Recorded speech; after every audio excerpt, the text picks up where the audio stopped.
Government తక్షణమే ఈ auto దాని రద్దు చేసి సన్నభ్య లాంటి పథకాలు పెట్టి మంచి మంచి పథకాలు పెట్టాలి. ఎవరు దీని గైడెన్స్ ఇచ్చింది? ఎవరు? ఏ గవర్నమెంట్, ఏ అధికారి ఇచ్చింది దీనికి అట్లా గైడెన్స్? ఫైనాన్స్ ఏముంది? తొలకాలు లేవు. రోజుకి 200, 150, 300. దాంట్లో డీజిల్ 100 పోతే 150, 100 మిగులుతుంది.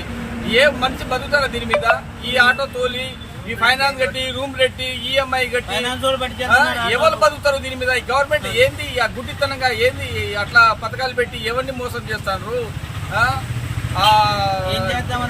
టీఆర్ఎస్ మీద వ్యతిరేకంతో కాంగ్రెస్ వేస్తే రావడం కింద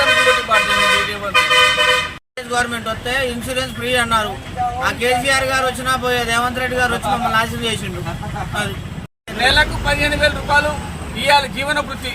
లేకపోతే ఆటోలు కూడా ఫ్రీగా తిప్పుకొని నెలకు ఒక 10,000, 12,000 ఇచ్చేయాలి. బస్సులు ఎట్లా ఫ్రీ తిప్పుతాండ్రో దీన్ని కూడా ఆటోకి అట్లా ఫ్రీ ఇచ్చేసి నెలకు 15,000, 12,000 ఇస్తే అట్లయినా బతుకుతుంది. లేకపోతే జనాలు మొత్తం పిల్లలు రోడ్డు మీద పడేస్తారు. ఇక బతకలేరు. ఆటో వాళ్ళు అయితే బతకలేరు. 99% బతకలేరు.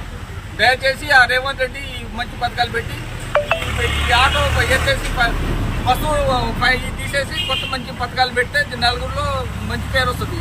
ఈ అయితే గవర్నమెంట్ నిలబడదు. ఈ రకంగా